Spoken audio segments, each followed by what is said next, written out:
देखिएगा। बिस्मिल्लाहिर्रहमानिर्रहीम। आज का हमारा टॉपिक है and pharmacology of endocrine system. Endocrine system pharmacology. अच्छा जी, अब ये फार्मा एंडोक्राइन सिस्टम की जो फार्माकोलॉजी है, इसमें हमें पहले सबसे पहले क्या चीज पढ़नी है। अब अगर आप बुक के ऊपर देखेंगे ना, तो बुक के ऊपर पहला जो टॉपिक लिखा हुआ है वो क्या है, डायबिटीज मेलेटस की मैनेजमेंट। डायबिटीज की ट्रीटमेंट कैसे करनी है, डायबिटीज को हमने मैनेज करनी कैसे करना है, देखिएगा। डायबिटीज मैनेजमेंट, ठीक है। अब डायबिटीज की मैनेजमेंट हमने कैसे करनी है, देखिएगा। देखें, अगर आपके पास टाइप 1 डायबिटीज मेलाइटस का पेशेंट आता है, कौन सा पेशेंट आता है, टाइप 1 डायबिटीज मेलाइटस का पेशेंट आता है, कौन सा पेशेंट आता है, टाइप 1 डायबिटीज मेलाइटस का पेशेंट आता है, टाइप 1 डायबिटीज मेलाइटस। अच्छा, टाइप 1 डायबिटीज मेलाइटस के पेशेंट के अंदर होता क्या है, ये होती किन में है, ये होती है बच्चों में, 30 साल से कम के लोगों के अंदर होती है, ऐसे ही है। तो ये 30 साल के कम लोगों के अंदर होगी जब, तो इसमें क्या होगा, ये पहले किस में होती है, पहले हम ये लिखेंगे कि होती किस में है। ये होती है जी चिल्ड्रन में, ठीक है। ये हम किस में देखते हैं, चाइल्ड्स में देखते हैं, ठीक है, चिल्ड्रन में देखते हैं। अच्छा, में होता क्या है टाइप 1 डायबिटीज मेलाइटस में, इसके अंदर होता क्या है, बीटा सेल की डिस्ट्रक्शन होती है। क्या होता है, बीटा सेल की डिस्ट्रक्शन होती है। अच्छा, अब आप ये मुझे बताएं कि अगर एक बंदा है, उसके अंदर बीटा सेल्स जो है वो डिस्ट्रॉय हो गए हैं। एक बंदा है, उसके अंदर क्या है, उसके बीटा सेल्स जो है वो डिस्ट्रॉय हो गए हैं। बीटा सेल्स कौन से सेल्स, जिनसे इंसुलिन बननी थी। अब इस पेशेंट के अंदर क्या इंसुलिन बनेगी, बिल्कुल भी नहीं बनेगी। जब एक पेशेंट के अंदर इंसुलिन नहीं बनेगी, तो हम उसके अंदर उसका ट्रीटमेंट क्या करेंगे। एक ऐसी बीमारी जिसके अंदर हमारा वो हार्मोन जिसकी कमी है, हम वो हार्मोन ही देंगे नहीं, अब ठीक है। इंसुलिन जब नहीं बन रही, तो टाइप 1 डायबिटीज मेलाइटस का ट्रीटमेंट हम क्या करेंगे। टाइप 1 डायबिटीज मेलाइटस का ट्रीटमेंट क्या होगा जी। टाइप 1 डायबिटीज मेलाइटस में हम हमेशा क्या देते हैं, हम हमेशा इंसुलिन देते हैं, ठीक है। टाइप 1 डायबिटीज मेलाइटस में हम क्या देते हैं, पहला क्या था, टाइप 1 डायबिटीज जो होते हैं उनकी इंसुलिन की। अच्छा, अब आ जाते हैं टाइप 2 के ऊपर। टाइप 2 में देखिएगा क्या होता है, टाइप 2, ठीक है। Type 2 diabetes mellitus. अच्छा, टाइप 2 डायबिटीज मेलाइटस में क्या होता है जी। टाइप 2 डायबिटीज मेलाइटस में क्या होगा, ये होती किन में है, ये होती है जो मोटे बंदे होते हैं, फैटी पीपल में होती है, ठीक है। ओबीज पर्सन में जब ये होगी ये बीमारी ओबीज बंदों में, तो फिर हमें वहां क्या कौन से फीचर देखने को मिलेंगे, किन में होती है, ओबीज में होती है, ठीक है। ओबीज पेशेंट्स होते हैं जिनकी फैमिली हिस्ट्री होती है। होता क्या है इसमें, इसमें इंसुलिन की रेजिस्टेंस आ जाती है, ऐसे ही है, इंसुलिन की रेजिस्टेंस आ जाती है। अब एक बंदे में इंसुलिन की रेजिस्टेंस आ गई है, तो हम क्या करेंगे, उसको ट्रीटमेंट क्या करेंगे, हम उसकी ट्रीटमेंट में क्या करेंगे, ये इंसुलिन की रेजिस्टेंस आ गई है ना। अब इंसुलिन की रेजिस्टेंस के बाद उस पेशेंट के अंदर क्या होगा, उस पेशेंट के अंदर ये जो बीटा सेल्स हैं वो थक जाएंगे ना, एक लेवल तक काम कर करके उसके बाद थक जाएंगे ना। जब वो थक जाएंगे तो उस पेशेंट के अंदर क्या होगा, बीटा सेल्स फेल हो जाएंगे, बीटा सेल्स अपना काम करने में मतलब फेलियर का शिकार हो जाएंगे। जब वो फेलियर के शिकार हो जाएंगे, उसके बाद हम उस पेशेंट के अंदर क्या देंगे, उस पेशेंट के अंदर हम ऐसी दवाइयां देंगे कि जो मतलब बंदे के अंदर ग्लूकोज को कम करें। तो इंसुलिन रेजिस्टेंस वाले पेशेंट में हम क्या देंगे, इंसुलिन रेजिस्टेंस वाले पेशेंट का ट्रीटमेंट हम क्या करेंगे टाइप 2 में, हम इसमें क्या देंगे, देखें जी। इसमें हम देंगे ओरल हाइपोग्लाइसीमिक एजेंट्स है। क्या देंगे, ओरल हाइपोग्लाइसीमिक एजेंट्स, ठीक है, ये ड्रग्स। अच्छा, ये पहले हम देंगे ओरल हाइपोग्लाइसेमिक ड्रग्स, ऐसी दवाइयां जो उस पेशेंट के अंदर ग्लूकोज के लेवल को कम कर दें। अभी आगे हम ये टाइप्स पढ़ेंगे इंशाल्लाह कल, तो आपको पता लग जाएगा कि ये कैसे कैसे ग्लूकोज के लेवल्स को कम करते हैं, ठीक है। अच्छा, पहले हम शुरू कहाँ से करेंगे, ओरल हाइपोग्लाइसीमिक एजेंट से शुरू करेंगे। फिर आगे ले जाके किधर ले जाएंगे, आगे हम उसको जब ये ओरल हाइपोग्लाइसीमिक के बाद ना, जब लेटर स्टेज पे वो बंदा पहुंच जाता है ना, तो उसके बाद हम उसको किधर लेके जाएंगे, उसके बाद हम उसे इंसुलिन की तरफ भी लेके जा सकते हैं। इंसुलिन की जरूरत भी हमें पड़ सकती है, ठीक है। पहला कौन सा है, पहला ये है, पहला हमने ओरल हाइपोग्लाइसीमिक एजेंट्स देने हैं। बाद में हमने क्या देना है, इंसुलिन लगानी है इस पेशेंट के अंदर, ठीक है। अच्छा, अगर हम आगे चलें, आगे हमारा कौन सी टाइप है जी, गेस्टेशनल डायबिटीज मेलाइटस। गेस्टेशनल में क्या होता है जी, फीमेल होती है, फीमेल के अंदर क्या होता है, प्रेगनेंसी के दौरान औरत के अंदर क्या होता है, डायबिटीज हो जाती है। इस तरह की डायबिटीज मेलाइटस को हम क्या कहते हैं, गेस्टेशनल डायबिटीज मेलाइटस कहते हैं। अब गेस्टेशनल डायबिटीज मेलाइटस की पेशेंट हमारे पास आएगी, ठीक है, तो इसके अंदर हम क्या देंगे जी, गेस्टेशनल डायबिटीज मेलाइटस। ये होती कब है, ये प्रेगनेंसी के दौरान होती है, ठीक है। अब प्रेगनेंसी के दौरान होगी तो इसका हमने ट्रीटमेंट क्या करना है, इसका ट्रीटमेंट याद रखिएगा। इसका हमने ट्रीटमेंट इसको कैसे करना है, इसका ट्रीटमेंट हमेशा आईवी, इसको हमने इंसुलिन देनी है, वो भी कौन से वाली, रेगुलर इंसुलिन, ठीक है। ये इंसुलिन की टाइप्स में आपको भी पढ़ाता हूँ, ठीक है। अच्छा, इसमें हमने कौन सा देना है, रेगुलर इंसुलिन लगानी है, ठीक है। समझ लगी आपको कि ये इंसुलिन मतलब है जो हमारा गेस्टेशनल डायबिटीज मेलिटस वाली पेशेंट है उसको हमने कौन सी इंसुलिन लगानी है, रेगुलर इंसुलिन लगानी है। अच्छा कोई आपसे पूछ सकता है टाइप 2 डायबिटीज मेलिटस का पेशेंट है, ठीक है, टाइप 2 डायबिटीज मेलिटस एक हमने पहली पढ़ ली, टाइप 1 डायबिटीज मेलिटस, टाइप 2 भी हमने पढ़ ली और गेस्टेशनल भी पढ़ ली। अच्छा अगर आपसे कोई आके पूछे कि टाइप 2 डायबिटीज मेलिटस का पेशेंट है तो उसमें आपने क्या मतलब है, आपने पहले क्या देना है, क्या देना है आपने पहले ओरल स्टार्ट करना है। देखिएगा देखिएगा टाइप 2 डीएम का पेशेंट है आपके पास, ठीक है, टाइप 2 डीएम के पेशेंट आया आपके पास, आपने पहले उसे क्या लगाया, आपने पहले उसे ओरल ड्रग्स लगाई है, ओरल के बाद उसे आपने क्या दिया, इंसुलिन लगाई है, ठीक है, ये मैंने आपको पहले ऊपर बताया।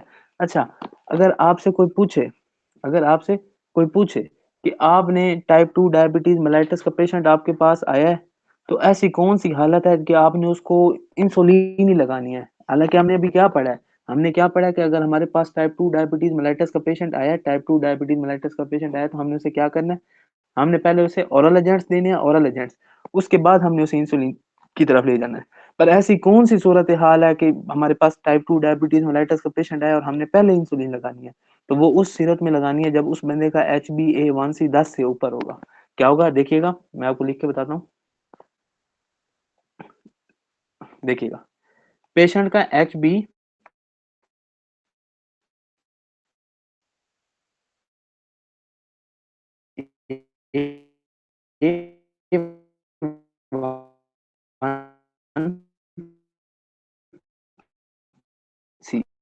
ये HbA1c क्या है, मैंने यहाँ पर होगा ना, ओरल हाइपोग्लाइसीमिक एजेंट्स नहीं देने, पहले हमने इस पेशेंट के अंदर इंसुलिन, मैंने अपनी बात समझाई होगी कि अगर आपके पास कोई पेशेंट आया टाइप 2 डायबिटीज मेलाइटस का पेशेंट है पर क्या है उसमें HbA1c उसकी 10 से ऊपर है, तो आपने क्या करना है, उसके अंदर डायरेक्ट इंसुलिन लगानी है, ठीक है। आगे हम चलते हैं, एक दो एमसीक्यूज मैं आपको करवाता हूँ फिर आगे चलते हैं, देखें आगे एमसीक्यूज कौन से हैं। अच्छा आपसे कोई पूछे इंसुलिन का साइड इफेक्ट क्या है, आपसे कोई पूछे कि इंसुलिन का साइड इफेक्ट क्या है, तो इंसुलिन का साइड इफेक्ट क्या है, हाइपोकलेमिया। क्या है, अब मैं इसका मैकेनिज्म भी आपको समझाता हूँ, रुकिएगा। देखें ये एमसीक्यूज है, देखें, ठीक है, आपके पास एक बंदा है वो इंसुलिन थेरापी पे है, ठीक है, इंसुलिन पे, ठीक है, तो उसके अंदर साइड इफेक्ट क्या होगा, side effect of insulin, side effect of insulin, एक बंदा है उसके उसके अंदर क्या है, आप इंसुलिन दे रहे हैं तो उसके अंदर उसके अंदर साइड इफेक्ट क्या होगा, तो हाइपोग्लाइसीमिया तो हमने पढ़ा था कि हाइपोग्लाइसीमिया होता है, और क्या होगा, और इस पेशेंट के अंदर होगा हाइपोकलीमिया होगा। अब मैं आपको बताता हूँ हाइपोकलीमिया कैसे होगा। अगर आप सबको याद हो कि जब हमने इंसुलिन पढ़ा था, जब हमने इंसुलिन के बारे में पढ़ा था तो हमने मैंने आपको क्या बताया था कि इंसुलिन क्या करती है, ये सेल के अंदर उठाकर कैल्शियम पोटाशियम को फेंकती है, ये क्या करती है, सेल के अंदर पोटाशियम को फेंकती है, ब्लड के अंदर जो हमारा पोटाशियम होता है ब्लड के अंदर, देखें ये हमारा ब्लड है, ठीक है, और ये हमारा सेल है, ठीक है, ये क्या करेगी, ये इस पोटाशियम को, इंसुलिन जो है, इंसुलिन ये इस पोटाशियम को उठा के इधर फेंकेगी, ठीक है, ये इस पोटाशियम को सेल के अंदर फेंकेगी, समझ रहे हैं आप। तो इस वजह से हमारे ब्लड के अंदर क्या है, पोटाशियम के लेवल्स कम हो जाएंगे, इस सिचुएशन को हम क्या कहते हैं, हाइपोकलीमिया कहते हैं, ठीक है। अच्छा और एक पेशेंट, एक बात और, अगर आपके पास कोई पेशेंट आया, ठीक है, तो आपने ना उसको इंसुलिन थेरापी दी या और इंसुलिन थेरापी दी, ठीक है, और या ओरल हाइपोग्लाइसीमिक एजेंट्स दिए, ठीक है, मतलब आप उसको ना मतलब प्रॉपर ट्रीटमेंट कर रहे हैं डायबिटीज मेलाइटिस का। अच्छा अगर वो आपके पास अब पेशेंट आया दोबारा फॉलो अप चेकअप के लिए, तो आप ये बता सकते हैं कि मतलब वो अगर उस पेशेंट ने अपना HbA1c कितना मेंटेन करना है, तो हम कहेंगे कि इस पेशेंट की डायबिटीज मेलाइटिस जो है वो हमारे कंट्रोल में है। समझ रहे हैं आप मेरी बात, कि आपके पास एक पेशेंट आया तो आपने ये पता लगाना कि इस बंदे की डायबिटीज मेलाइटिस कंट्रोल में है या नहीं कंट्रोल, मतलब उसने अपनी डायबिटीज मेलाइटिस को मेडिकेशन के थ्रू कंट्रोल में रखा होगा या नहीं रखा होगा। तो HbA1c की इस सूरत हाल में वैल्यू पता है क्या होगी, इस सूरत हाल में HbA1c की वैल्यू अगर 7 से कम है ना उसकी, देखिए मैं लिख के बताता हूँ आपको, ये एमसीक्यू नंबर 1 मैंने आपको करवाया क्या, साइड इफेक्ट ऑफ इंसुलिन। अब दूसरा आपको एमसीक्यूज करवा रहा हूँ कि HbA1c की कितनी वैल्यू होगी, कितने से कम वैल्यू होगी, तो हम कहेंगे कि ये जो हमारा पेशेंट है इसके अंदर इसकी क्या कहते हैं, डायबिटीज मेलाइटस जो है इसने कंट्रोल की हुई है, मतलब अंडर कंट्रोल है। देखिएगा HbA1c ये अगर 7 से कम है ना, कितने से कम है, 7% से कम है पेशेंट के अंदर, तो हम क्या कहेंगे, हम कहेंगे कि हमारा जो पेशेंट है इसने अपनी डायबिटीज को कंट्रोल किया हुआ है। तो इसका मतलब क्या है, control, control diabetes mellitus by medications, ठीक है। इसने दवाइयाँ मेडिसिन लेके इसने क्या है अपनी डायबिटीज मेलाइटस को ठीक किया हुआ है, चाहे वो इंसुलिन ले रहा है या चाहे वो ओरल हाइपोग्लाइसीमिक एजेंट्स ले रहा है। ठीक है, ये थी आपकी टाइप 1 डायबिटीज, ये थी आपकी डायबिटीज मेलाइटस की मैनेजमेंट। इसके अलावा बाकी वो मतलब एक्सरसाइजेज वगैरह, फूड कंट्रोल, डाइट कंट्रोल, ये हर चीज है, ये एजुकेशन वगैरह होती है। ठीक है, हर डायबिटीज के पेशेंट को हमने देनी होती है। ठीक है, ये थी आपकी ये मेन बातें। अब हम चलते हैं किधर, हमारे इंसुलिन वाले टॉपिक पे। किधर चलते हैं, इंसुलिन वाले टॉपिक पे आइएगा। अच्छा देखें, इंसुलिन के टॉपिक पे। अच्छा, हमने क्या, इंसुलिन हमने क्या पढ़ा था, इंसुलिन जो है, इंसुलिन ये क्या है, एक प्रोटीन है, एक हमारा हार्मोन है। ठीक है, इसके अंदर ये मतलब है पॉलीपेप्टाइड, इसके अंदर पॉलीपेप्टाइड चेन्स होती हैं। तो ये कितनी चेन्स का बना होता है और इसके अंदर कितने अमाइनो एसिड्स होते हैं। तो हमने क्या पढ़ा था कि इसके अंदर कितने अमाइनो एसिड्स होते हैं, इसके अंदर 51 अमाइनो एसिड्स होते हैं। इसके अंदर क्या होता है, 51 अमाइनो एसिड्स होते हैं। और इसके अंदर चेन्स कितनी होती है, एक इसके अंदर अल्फा चेन होती है और दूसरी कौन सी होती है, बीटा चेन होती है। ठीक है, अल्फा चेन के अंदर कितने अमाइनो एसिड्स होते हैं, 21, और बीटा चेन के अंदर कितने होते हैं, 30। ठीक है, ये इंसुलिन के बारे में मैं आपको बता रहा हूँ। अच्छा, अब हमने ना एक पेशेंट के अंदर ना हमने क्या देना है, इंसुलिन देनी है। अब हम इंसुलिन दे रहे हैं ना डायबिटीज मेलाइटस के पेशेंट को, तो हमने उस पेशेंट के अंदर कंट्रोल करना है। क्या कंट्रोल करना है, अब ये मैं आपको बता रहा हूँ। इंसुलिन हम दो मकासद के लिए देते हैं। इंसुलिन क्या है, हम दो मकासद के लिए देते हैं। वो दो मकासद कौन से हैं, देखिएगा। इंसुलिन, ठीक है, इंसुलिन हम देते हैं दो। एक है पेशेंट, ठीक है, उसने मतलब अब सुबह खाना खाया, शाम को खाना खाएगा, तो ना ये जो पूरा दिन उसका चल रहा है ना, पूरा दिन चल रहा है, वो है उसका basal level, basal glucose level. जो पूरा दिन उसका ग्लूकोज का मतलब लेवल चल रहा है ना खून के अंदर, उसे हम क्या कहते हैं, बेजल ग्लूकोज लेवल। इसमें दो टर्में आप याद रखिएगा। कौन सी दो टर्में, पहली टर्म है देखिएगा, एक है बेजल ग्लूकोज लेवल,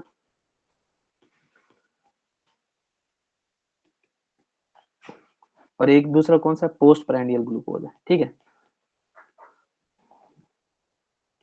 अच्छा, जो बेसल ग्लूकोज है ना, बेसल ग्लूकोज लेवल, अब इसका मतलब क्या है, बेसल ग्लूकोज है जो उसका throughout the day 24 hour उसका ये जो मतलब ग्लूकोज रहता है ना खून के अंदर, इसे हम क्या कहते हैं, बेसल ग्लूकोज कहते हैं। ठीक है, बेसल ग्लूकोज क्या है, जो 24 घंटे उस पेशेंट के अंदर ग्लूकोज के लेवल्स रहेंगे, उसको हम क्या कहते हैं, बेसल ग्लूकोज लेवल कहते हैं। और जो पोस्ट प्राइंडियल है, इसका मतलब पता है क्या है, इसका मतलब ये है कि खाना खाने के बाद, खाना खाने के बाद 1-2 घंटे तक उसका ग्लूकोज का लेवल कितना रहता है, इसको हम क्या कहते हैं, पोस्ट प्राइंडियल ग्लूकोज लेवल कहते हैं। ठीक है, अब हम जो इंसुलिन देते हैं ना, इंसुलिन, इसके देने के दो मकासद होते हैं। पहला मकसद क्या है, पहला मकसद है बेसल ग्लूकोज लेवल कंट्रोल। क्या है, हमने क्या कंट्रोल करना होता है, हमने कंट्रोल करना होता है बेसल ग्लूकोज को। ठीक है। अच्छा, और इसका दूसरा मकसद क्या है, इसका दूसरा मकसद है हमने पोस्ट प्राइंडियल ग्लूकोज के लेवल्स को चेक ठीक कर रखना होता है। ठीक है, मैं आपको समझाता हूँ, देखें। एक अभी मैं हम इंसुलिन की टाइप्स पढ़ रहे हैं ना, इंसुलिन की टाइप्स, तो इंसुलिन की टाइप्स में हम देखेंगे कि कुछ इंसुलिन जो है ना वो हम देते हैं पोस्ट प्राइंडियल, मतलब पोस्ट प्राइंडियल ग्लूकोज के लेवल्स को मेंटेन करने के लिए। और कुछ ऐसी होंगी जो हमने उसको देनी है बेसल ग्लूकोज के लेवल्स को मेंटेन करने के लिए। अभी हम टाइप्स पे आ रहे हैं, इंशाल्लाह मैं अभी आपको बता देता हूँ। ठीक है, अच्छा यहाँ तक आपको समझ लग गई है। ठीक है, इंसुलिन की मतलब अमाइनो एसिड्स कितने होते हैं, इंसुलिन हम देते हैं किस मकसद के लिए। अब हम आगे चलते हैं। अच्छा, अब देखें, हमारे हमारे एक जिस्म के अंदर इंसुलिन बनती है और हम एक इंसुलिन हम बाहर से लेते हैं। एक इंसुलिन कहाँ बनती है, हमारे जिस्म के अंदर बनती है, दूसरी इंसुलिन क्या बनती है, हम बाहर से लेते हैं। ठीक है, जो पेशेंट्स होते हैं वो लेते हैं। ठीक है, जो एंडोजीनियस इंसुलिन और एक्सोजीनियस इंसुलिन है, इसमें फर्क किया है, इसमें फर्क किया है। जो एंडोजीनियस इंसुलिन है ना, एंडोजीनियस, इसमें क्या होगा, इंसुलिन प्लस सी पेप्टाइड। ठीक है, उम्मीद करता हूँ ये मैं आपको बात समझा पा रहा हूँ कि सी पेप्टाइड मैंने आपको ये सारा इंसुलिनोमा के टॉपिक में भी पढ़ाया था। एंडोजीनियस में क्या होगा, उस बंदे के अंदर इंसुलिन भी होगी और सी पेप्टाइड भी होगा, ये दो चीजें होगी। जबकि कोई बंदा अगर एक्सोजीनियस ले रहा है, एक्सोजीनियस इंसुलिन ले रहा है, तो उसके अंदर सिर्फ इंसुलिन होगी। उसके अंदर क्या होगा, सिर्फ इंसुलिन होगी, सी पेप्टाइड नहीं होगा। ठीक है, ये फर्क है इन दोनों के अंदर। अच्छा, अब हम इंसुलिन के बारे में बात कर रहे हैं, तो मैं आपको बताता हूँ इंसुलिन के रूट ऑफ एडमिनिस्ट्रेशन क्या है। इंसुलिन के रूट ऑफ एडमिनिस्ट्रेशन क्या है, मतलब हम इंसुलिन एक पेशेंट के अंदर दे कैसे सकते हैं, देखिएगा।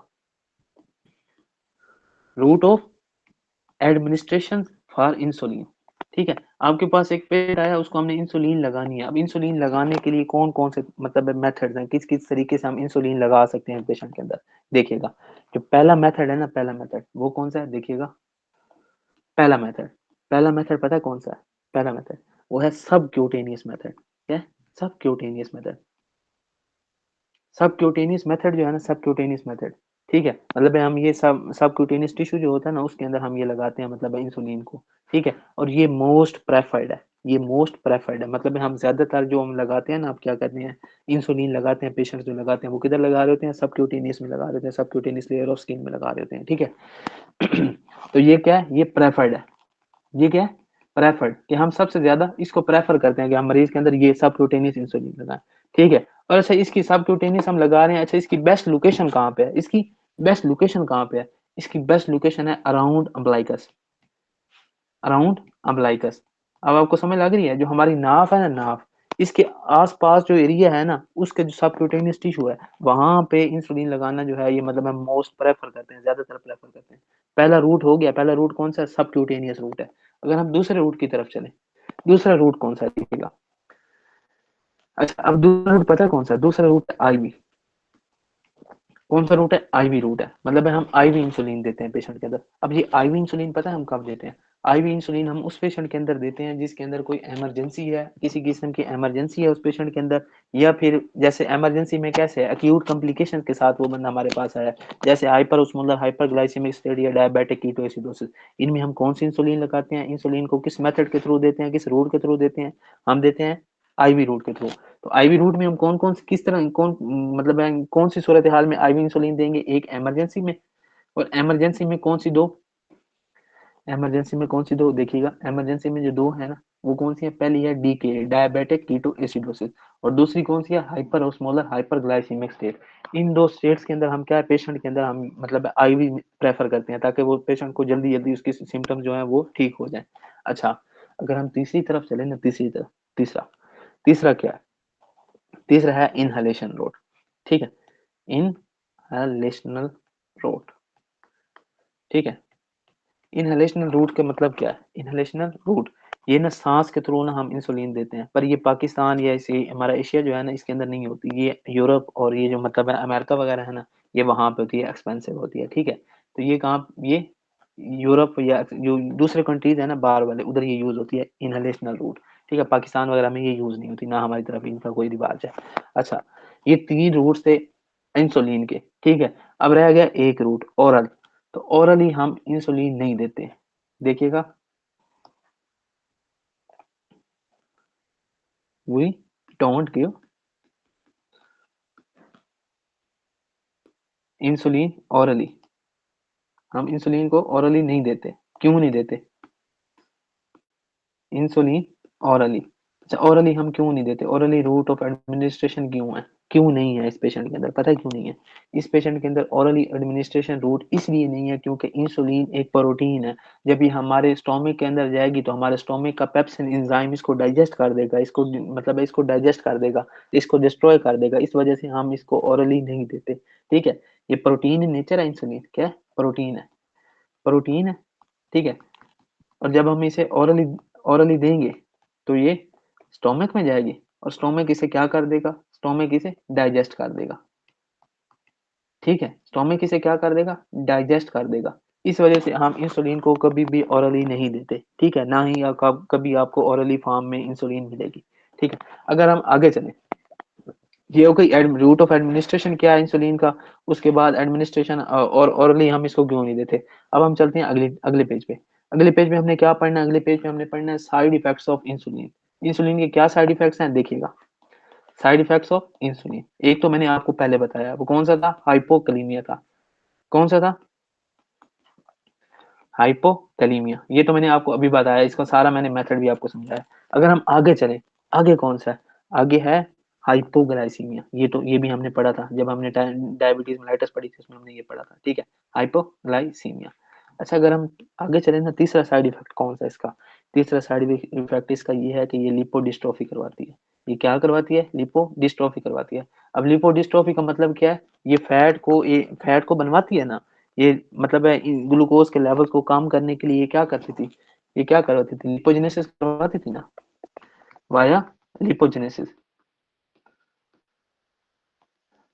लिपोजेनेसिस करवाने की वजह से हमारी बॉडी के अंदर क्या होगा, लिपोडिस्ट्रोफी मिलेगी। ठीक है, अगर हम आगे चलें, आगे इसका और कौन सा साइड इफेक्ट है, अगला साइड इफेक्ट इसका है वेट गेन। ये वेट गेन कैसे करवाती है, ये अभी हम इंसुलिन की टाइप्स पढ़ रहे हैं ना, उसमें भी आप देख लीजिएगा कि ये वेट, इसका साइड इफेक्ट क्या है, ये वेट गेन करवाती है। अब ये वेट गेन कैसे करवाती है, वेट गेन इसलिए करवाती है क्योंकि ये इंसुलिन जो है ये एक एनाबॉलिक हार्मोन है, ठीक है। तो इसका कौन सा इफेक्ट होता है, एनाबॉलिक इफेक्ट होता है। एनाबॉलिक का मतलब क्या है, एनाबॉलिक का मतलब है बनाने वाला, एनाबॉलिक का मतलब क्या है, बनाने वाला। तो इसका कौन सा इफेक्ट है, एनाबॉलिक इफेक्ट है। एनाबॉलिक इफेक्ट क्या है, एनाबॉलिक मतलब है बनाने वाला, और कैटाबॉलिक का मतलब क्या है, काटने वाला, ठीक है। अच्छा, अगर ये थे साइड इफेक्ट ऑफ इंसुलिन। अगर हम आगे चले ना, आगे अगले पेज पे चले, आगे मतलब अगले टॉपिक अगले हिस्से की तरफ चले, तो हमारे टॉपिक का अगला हिस्सा पता है कौन सा है, अगला टॉपिक है types of insulin on the basis of onset. देखिएगा। अच्छा, क्या है, types of insulin on basis of onset, ठीक है। आपके पास एक पेशेंट आया, उस मतलब इंसुलिन की आपने अब टाइप्स को मतलब हमने बयान करना है कि इंसुलिन की टाइप्स कितनी है। देखिए, इंसुलिन को हम डिवाइड करते हैं इन फॉलोइंग इन टाइप्स में। पहली टाइप इंसुलिन की कौन सी है, मैं आपको बताता हूँ, एक मिनट रुकिएगा। अच्छा, इसकी पहली टाइप कौन सी है, इसकी पहली टाइप है रैपिड एक्टिंग इंसुलिन। कौन सी है, rapid acting insulin. Rapid acting insulin, ये इनकी अब आगे हम पढ़ते हैं, इनकी सारी मजीद क्लासिफिकेशंस पढ़ते हैं, ठीक है। आगे अगर हम दूसरी की तरफ चले, तो दूसरी कौन सी है, दूसरी इसकी है शॉर्ट एक्टिंग इंसुलिन। कौन सी है, शॉर्ट एक्टिंग इंसुलिन। ये इंसुलिन की टाइप्स हैं, अभी अभी हम इनकी हर एक की एक एक करके क्लासिफिक मतलब डिटेल में पढ़ते हैं। अच्छा, अगर हम आगे चलें, तो तीसरी कौन सी है, इंटरमीडिएट इंसुलिन है, ठीक है। ये इनका मोड ऑफ एक्शन मतलब ये कितना टाइम लेंगी बॉडी के अंदर, मतलब उसकी बुनियाद पर हम इन्हें डिवाइड करते हैं। अच्छा, चौथी और आखिरी टाइप कौन सी है, long and very long acting insulin, ठीक है। ये है टाइप्स इंसुलिन की, कौन सी है, रैपिड एक्टिंग है, शॉर्ट एक्टिंग है, इंटरमीडिएट एक्टिंग है, और लॉन्ग एक्टिंग है। ये वेरी लॉन्ग एक्टिंग भी है, अगर आप लिखना चाहते हैं लिखने पर वो मतलब आती दोनों बराबर ही है, लॉन्ग एक्टिंग और वेरी लॉन्ग एक्टिंग, ठीक है। अगर हम आगे चलें अगले पेज पर, अब हम आते हैं टाइप्स ऑफ इंसुलिन पे। तो टाइप ऑफ इंसुलिन में पहली टाइप कौन सी है इंसुलिन की, रैपिड एक्टिंग इंसुलिन है। कौन सी टाइप है जी, रैपिड एक्टिंग इंसुलिन। अच्छा, रैपिड एक्टिंग इंसुलिन के अंदर अब होगा क्या, देखिएगा। अब मैं आपको बता रहा हूँ रैपिड एक्टिंग इंसुलिन में होगा क्या। पहले हम इसका याद रखते हैं कि इनका ना मतलब इनमें हमारी इंसुलिन की टाइप्स कौन कौन सी हैं। इंसुलिन की टाइप कौन कौन सी है, देखिएगा। पहली टाइप पता है कौन सी है, इसका ना फार्मूला है लैग। कौन सा फार्मूला है, लैग, LAG, ठीक है, LAG। एल से क्या है, लिस्प्रो, ए से क्या है, एस्पार्ट, और जी से क्या है, गलुलिसिन, ठीक है। क्या नाम है इनके, देखिएगा। एल से क्या है, लिस्प्रो, ए से क्या है, एस्पार्ट, ठीक है। और तीसरी कौन सी है, जी से ग्लूलिनीन, ग्लूलिसिन। ये तीन है जो हमारी रैपिड एक्टिंग इंसुलिन के अंदर आती है। ये क्या है, ये तीन है जो हमारी रैपिड एक्टिंग इंसुलिन में आती है।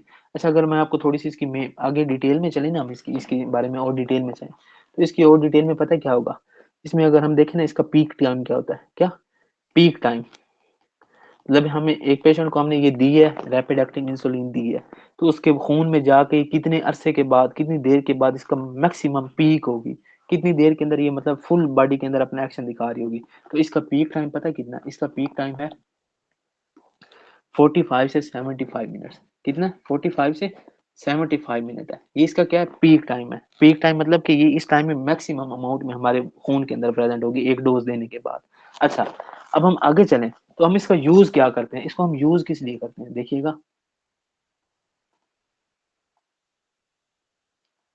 अच्छा, इसका अब यूज की तरफ आए ना आप, इसके यूजेस क्या है। अच्छा, इसके यूजेस क्या है, ये यूज किस चीज को यूज करने के लिए होता है, ये पोस्ट प्रेंडियल ग्लूकोज को यूज करने के लेवल को कंट्रोल करने के लिए देते हैं। किसके लिए देते हैं, मेंटेन पोस्ट प्रेंडियल ग्लूकोज। अच्छा, पोस्ट प्रेंडियल ग्लूकोज, अब मैंने आपको बताया था कि एक बंदा है ना, उसका मतलब खाना खाने के बाद शुगर बहुत ज्यादा बढ़ जाती है, तो उस बहुत ज्यादा बढ़ी हुई शुगर को कंट्रोल करने के लिए हम हमारे पास कौन सी इंसुलिन है, रैपिड एक्टिंग इंसुलिन है, जो हम किसके लिए देते हैं, पोस्ट प्रेंडियल ग्लूकोज के लेवल्स को कंट्रोल करने के लिए देते हैं। अब क्या है, एक बंदे ने खाना खाया है, उसे हम थोड़ी देर पहले ये दे देंगे, देंगे तो जब वो खाना खाएगा, जब खाना उसके मतलब स्टोमिक में जाके थोड़ा डाइजेस्ट वगैरह होगा, तो डाइजेस्ट होने के बाद जैसे ग्लूकोज उसके खून में जाएगा, खून में ग्लूकोज बढ़ने लगेगा। हमने पहले इंसुलिन दी हुई है, तो इंसुलिन जो है उस ग्लूकोज के लेवल्स को ज्यादा नहीं बढ़ने देगा। जब उस ग्लूकोज के लेवल्स को ज्यादा नहीं बढ़ने देगा, तो इसका इसका यूज क्या हो गया, हम इसको पोस्ट पेरेंडियल ग्लूकोज के कंट्रोल करने के लिए देते हैं। अच्छा, और अगर हमने इसको किसी पेशेंट के अंदर देना है, तो कितनी देर पहले हम देंगे, कितनी देर पहले देंगे, तो हम इसे देते हैं गिवन ये इसको हम कितनी देर पहले देते हैं, इसे हम 15 मिनट पहले देते हैं।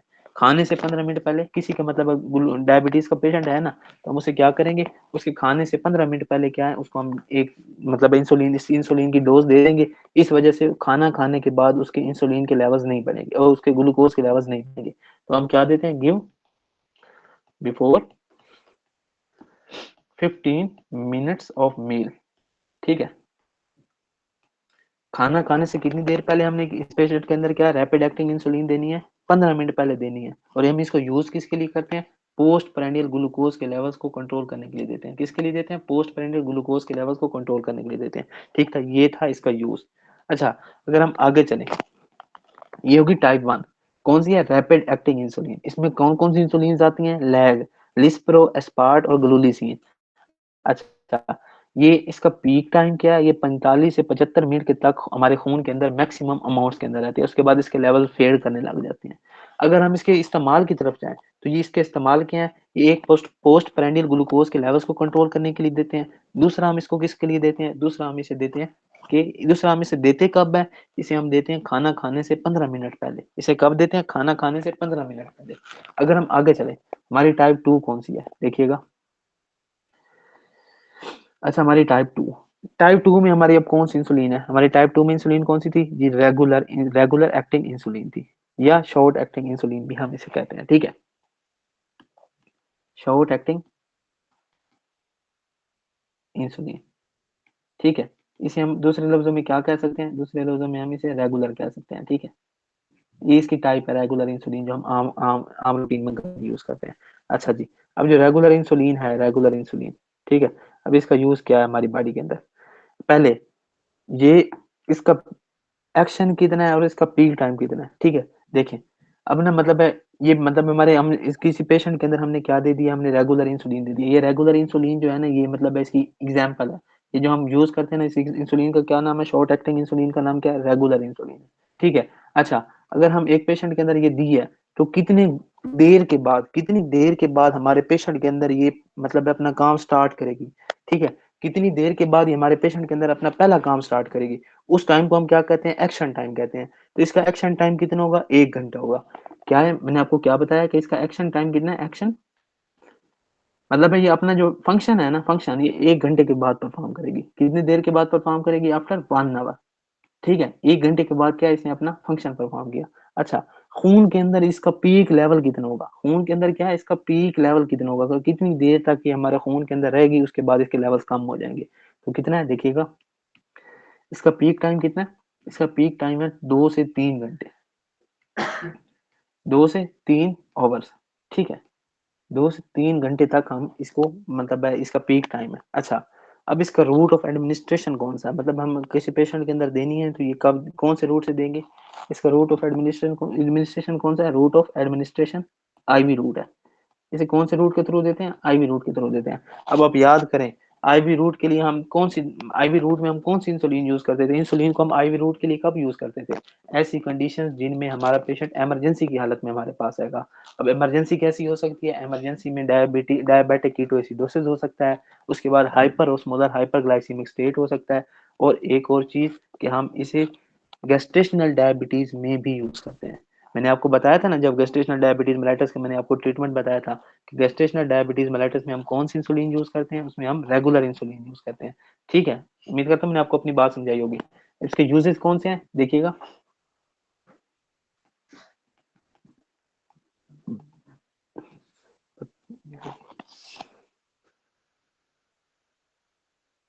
अच्छा, रूट ऑफ एडमिनिस्ट्रेशन कौन सा है, आईवी। इसके यूजेस कौन से हैं जी, इसके यूजेस क्या है, इमरजेंसी में। कौन सी कंडीशन में यूज होता है, इमरजेंसी में। इमरजेंसी में जैसे डायबिटिक कीटोएसिडोसिस हो सकता है, हाइपरओस्मोलर हाइपरग्लाइसीमिक स्टेट हो सकता है, या फिर या हम किस सिचुएशन में दे सकते हैं, गेस्टेशनल डायबिटीज मेलाइटस में। कौन सी ऐसी फीमेल जो गेस्टेशनल डायबिटीज मेलाइटस में आई है। पहली कौन सा इसका यूज है जी, पहला यूज इसका कौन सा है, पहला यूज है इसका इमरजेंसी। ठीक है, इमरजेंसी सिचुएशन में हमें अगर इंसुलिन देनी पड़े तो हम कौन सी देंगे, रेगुलर इंसुलिन देंगे आईवी रूट के थ्रू। और किसके लिए, और कौन सा यूज है इसका, दूसरा यूज इसका कौन सा है, दूसरा इसका यूज है गेस्टेशनल डायबिटीज मेलाइटस। ठीक है, ये था आपका शॉर्ट एक्टिंग इंसुलिन, जिसे हम रेगुलर इंसुलिन भी कहते हैं। इसका एक्शन टाइम कितना है, 1 घंटे के बाद ये बॉडी के अंदर अपना फंक्शन परफॉर्म करने लग जाती है। इसका पीक टाइम कितना है, ये 2 से 3 घंटे के बाद क्या है, हमारे हमारे बॉडी के अंदर इसका पीक टाइम होता है, 2-3 घंटे तक ही रहती है, उसके बाद इसके लेवल्स गिरने लग जाते हैं। ठीक है। यूज कैसे होती है, सिर्फ ऑरली यूज होती है। और इसका यूज, और अगर हम इसे यूज कब, ठीक है, सॉरी, आईवी रूट में यूज होती है। और ये क्या करते हैं, हम इसे इमरजेंसी में देते हैं। इमरजेंसी के अलावा और किन सिचुएशन में दे सकते हैं, इमरजेंसी के अलावा हम इसे गेस्टेशनल डायबिटीज मेलाइटस में दे सकते हैं। ठीक है। उम्मीद करता हूँ यहाँ तक मैंने आपको अपनी बात समझा दी होगी। अगर हम चले तीसरी टाइप के ऊपर, इसकी अब तीसरी टाइप कौन सी है, तीसरी टाइप है जी इंटरमीडिएट एक्टिंग।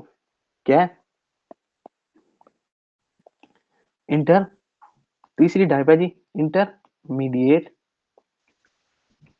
एक्टिंग। अच्छा, इंटरमीडिएट एक्टिंग में हम कौन सी इंसुलिन होगी, देखिए, इंटरमीडिएट एक्टिंग में जो इंसुलिन है ना, इसे हम इसकी किस नाम से याद रखते हैं, एनपीएच। ठीक है। इसे किस नाम से याद रखते हैं, एनपीएच। अच्छा, अगर आपसे कोई पूछे कि एनपीएच बनी किससे होती है, मतलब इसका मतलब है कि बनने हमारे साइंसदानों ने या हमारे जो मतलब रिसर्चर उन्होंने इस एनपीएच को बनाया कैसे, तो देखिएगा इसका फार्मूला क्या है। इसमें वो रेगुलर इंसुलिन को लेते हैं, रेगुलर रेगुलर इंसुलिन। ठीक है। इसमें ऐड क्या करते हैं, इसमें दो चीजें ऐड करते हैं, एक करते हैं ऐड जिंक, और दूसरा क्या ऐड करते हैं, प्रोटामीन।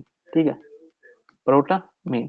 ठीक है, ये तीन चीजें ऐड करके उन्होंने कौन सी इंसुलिन बना दी, उन्होंने एनपीएच इंसुलिन बना दी, जिसका पीक टाइम, जिसका हाफ लाइफ हमारी बॉडी के अंदर ज्यादा है। अगर हमसे कोई पूछे कि इंटरमीडिएट एक्टिंग इंसुलिन में कौन सी इंसुलिन होती है, हम उसे क्या जवाब देंगे कि इसके अंदर कौन सी इंसुलिन है, इसके अंदर है एनपीएच इंसुलिन है। एनपीएच इंसुलिन जो है, इसका अगर हमसे कोई पूछे कि इसका मतलब है, इसका पीक टाइम कितना है, इसका हमारी बॉडी के अंदर ये कितनी देर तक रहती है, तो इसका पीक टाइम कितना है, इसका पीक टाइम है 4 से 10 घंटे। क्या है, पीक टाइम कितना है, 4 से 10 घंटे। कितना है, 4 से 10 घंटे, 4 to 10 आवर्स। ये 4 से 10 घंटों तक हमारे खून के अंदर रहती है। अगर हम आगे चलें, आगे क्या है, इसके अगर हम यूजेस की तरफ चलें, इसकी हम यूजेस की तरफ चलें, तो इसका यूजेस क्या है, इसका यूजेस है, ये यूज कब होती है, बेसल ग्लूकोज के लेवल्स को ग्लूकोज को कंट्रोल करने के लिए होती है। पहले ऊपर जो हमने पढ़ी है वो कहाँ यूज होती थी, पोस्ट पेरेंडियल ग्लूकोज को यूज करने के लिए होती थी। अब जो हम पढ़ रहे हैं ये किसके लिए यूज होंगी, ये यूज होंगी बेसल ग्लूकोज के लेवल को कंट्रोल करने के लिए। ये किसके लिए यूज होगी, टू कंट्रोल बेसल ग्लूकोज। समझ रहे हैं कि बेसल ग्लूकोज को मैंने क्या समझाया कि जो पूरा दिन हमारे बॉडी के अंदर ग्लूकोज, खून के अंदर ग्लूकोज चलता है ना, उसको हम क्या कहते हैं, बेसल ग्लूकोज कहते हैं। उस बेसल ग्लूकोज के लेवल्स को ठीक मतलब चेक करने के लिए, ठीक रखने के लिए कौन सी हम यूज करते हैं, उसे हम क्या कहते हैं, उसे हम कहते हैं इंटरमीडिएट एक्टिंग इंसुलिन कहते हैं। अगर हम चौथी टाइप की तरफ चले, तो चौथी टाइप देखिएगा कौन सी है, फोर्थ टाइप। ठीक है। इसके अंदर फोर्थ टाइप पता है कौन सी है, फोर्थ टाइप है लॉन्ग एक्टिंग इंसुलिन है। कौन सी है, लॉन्ग एक्टिंग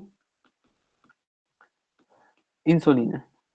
अच्छा, लॉन्ग एक्टिंग इंसुलिन के अंदर क्या होता है, देखें, लॉन्ग एक्टिंग इंसुलिन के अंदर अब क्या होगा। लॉन्ग एक्टिंग इंसुलिन जो है ना, इसका जो पीक टाइम होता है ना, 24-24 घंटे, 36-36 घंटे इसका पीक टाइम होता है। कितना होता है, 24-24 घंटे और 36-36 घंटे। अगर हम इसके अंदर ये देखें ना, कि इसके अंदर कौन कौन सी मतलब है हमारे हमारे पास है long acting and very long acting insulin में, पहली कौन सी है, ग्लार्किन। कौन सी है, ग्लार्किन। ठीक है। दूसरी कौन सी है, दूसरी है डेटेमर, डेटी मर। ठीक है। और तीसरी जो आखिरी है, ये वेरी लॉन्ग एक्टिंग है। ठीक है। ये कौन सी है, डी ग्लूटेक। कौन सी है, डी ग्लूटेक, डी ग्लूटेक। ठीक है।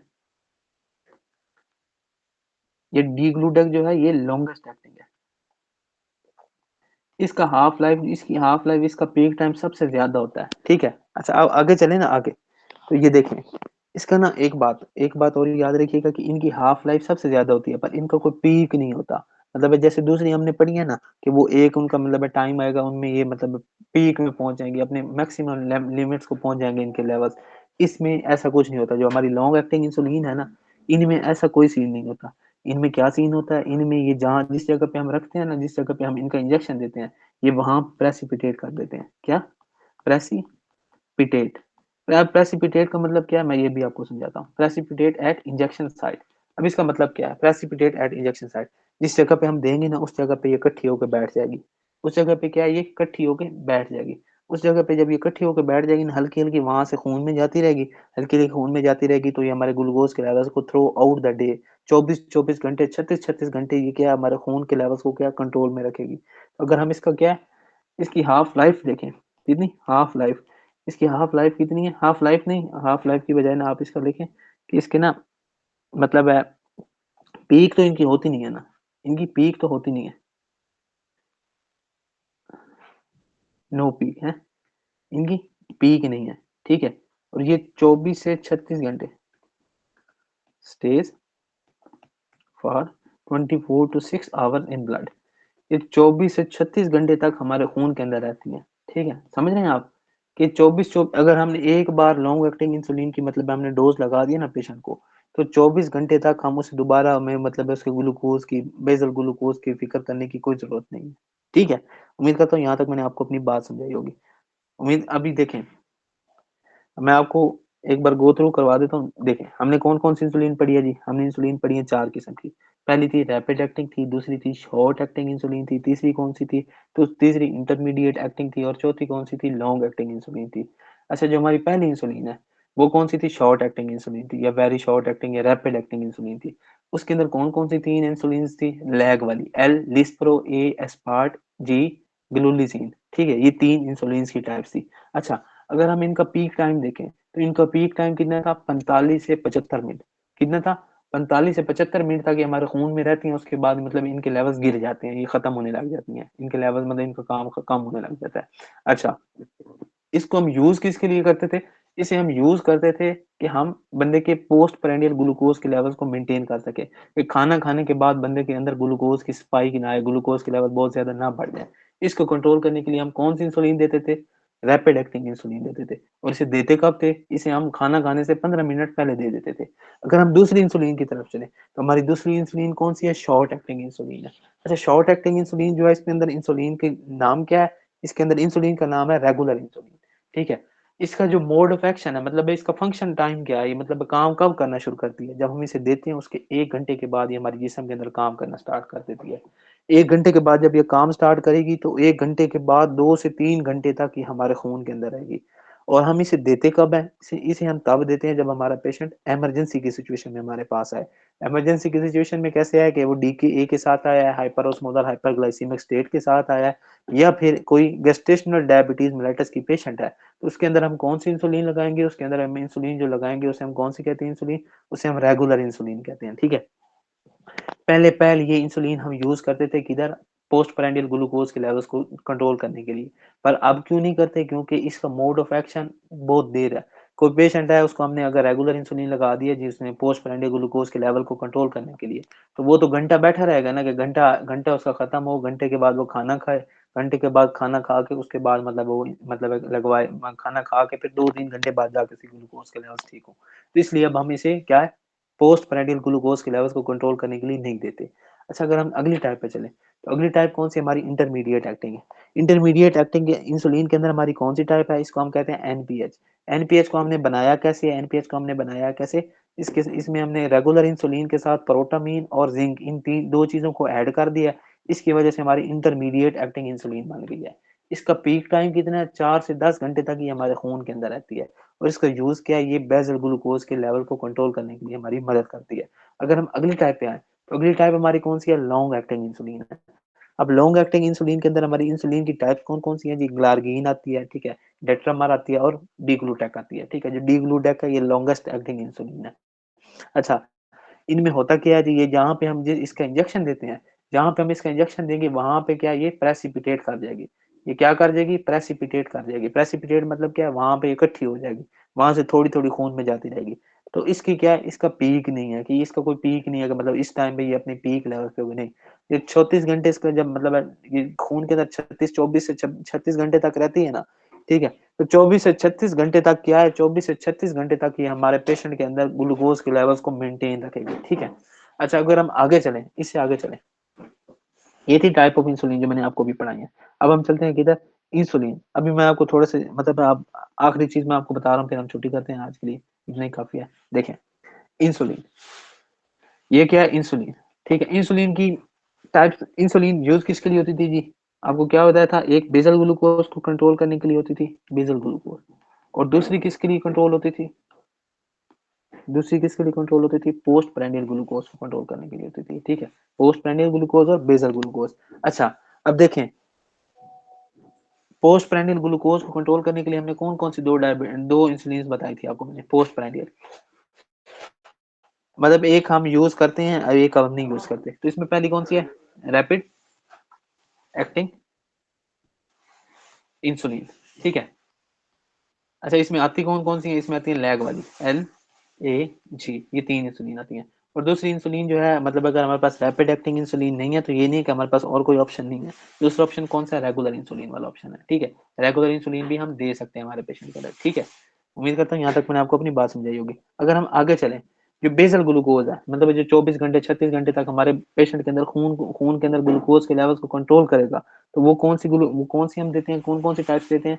पहली टाइप कौन सी है जी, पहली कौन सी देते हैं, पहली देते हैं इंटरमीडिएट एक्टिंग देते हैं। कौन सी देते हैं, इंटरमीडिएट। ठीक है, इंटरमीडिएट एक्टिंग इंसुलिन देते हैं। ठीक है, इंटरमीडिएट इंसुलिन। और इसके बाद अगर ये हो गई है, ठीक है, इसके अंदर इंटरमीडिएट इंसुलिन के अंदर आती कौन सी है, इसके अंदर कौन सी आती है जी, एनपीएच आती है, एनपीएच। अच्छा, अगर हम इसकी दूसरी टाइप की तरफ चलें, जो बेसल ग्लूकोज को कंट्रोल करने के लिए देते हैं, वो कौन सी है जी, लॉन्ग एक्टिंग ग्लूकोज, वो लॉन्ग एक्टिंग इंसुलिन है। अब लॉन्ग एक्टिंग इंसुलिन के अंदर कौन कौन सी इंसुलिन आती है, या मैं आपको बता रहा हूँ दोबारा ताकि आपको ये याद रहे। लॉन्ग एक्टिंग इंसुलिन के अंदर कौन सी 3 इंसुलिन आती थी, लॉन्ग एक्टिंग इंसुलिन के अंदर 3 इंसुलिन आती थी। पहली कौन सी थी, ग्लार्गिन थी, कौन सी, ग्लार्गिन। फिर कौन सी थी, डिटामर थी, डिट्रामर। ठीक है, इनका स्पेलिंग वगैरह अगर गलती हो जाए तो ये ठीक कर लीजिएगा। और चौथी कौन सी थी, ग्लूडग, कौन, क्या नाम है इसका, ग्लूकाडेक, डी ग्लू डी ग्लूडेक। ठीक है, इसका नाम क्या था, डी ग्लूडेक। तीसरी कौन सी है, डी ग्लूडेक। ठीक है, ये था आज का आपका टॉपिक। ये क्या है, आज आज का आपका टॉपिक। इसमें मैंने आपको क्या पढ़ाया जी, देखें, छोर से चलते हैं पहले पेज पे। इसमें मैंने आपको एंडोक्राइन की फार्माकोलॉजी स्टार्ट करवाई, टाइप 1 डायबिटीज मेलाइटस को कैसे ट्रीट करते हैं, टाइप 2 को कैसे ट्रीट करते हैं, गेस्टेशनल डायबिटीज मेलाइटस के अंदर हम कौन सी इंसुलिन देते हैं, ये देखिए इसमें मार्क कर रहा हूँ ताकि आपको ये भूले नहीं। ये हमेशा याद रखिएगा, कौन सी इंसुलिन देते हैं हम, रेगुलर इंसुलिन देते हैं गेस्टेशनल डायबिटीज मेलाइटस वाली। जो प्रेग्नेंट फीमेल आती है हम उसे कौन सी इंसुलिन लगाते हैं, उसे हम कौन सी इंसुलिन लगाते हैं, रेगुलर इंसुलिन लगाते हैं। बाकी चीजें अगर आपको कोई क्वेश्चन हो तो आप मुझसे पूछ सकते हैं। ठीक है, रूट ऑफ एडमिनिस्ट्रेशन हर चीज मैंने आपको पढ़ाई है, बुक में ऐसी कोई भी चीज नहीं लिखी हुई कि इसका रूट ऑफ एडमिनिस्ट्रेशन क्या है, ये क्या चीज, इनका पीक टाइम क्या है, इसको यूज किस लिए करते हैं। ठीक है, तो आपने ये चीजें मतलब है लिख लेनी है नोट्स पे, मैं नोट्स भेज देता हूँ आपको। और बाकी इंशाल्लाह हम कल मिलेंगे ओरल हाइपोग्लाइसीमिक एजेंट्स के साथ, और इंशाल्लाह परसों हम अपनी इस एंडोक्राइन सिस्टम को खत्म कर देंगे, बाकी जो छोटी मोटी ड्रग्स हैं उनको पढ़ने के बाद। ठीक है, ओके, आज के लिए इतना ही, अल्लाह हाफिज।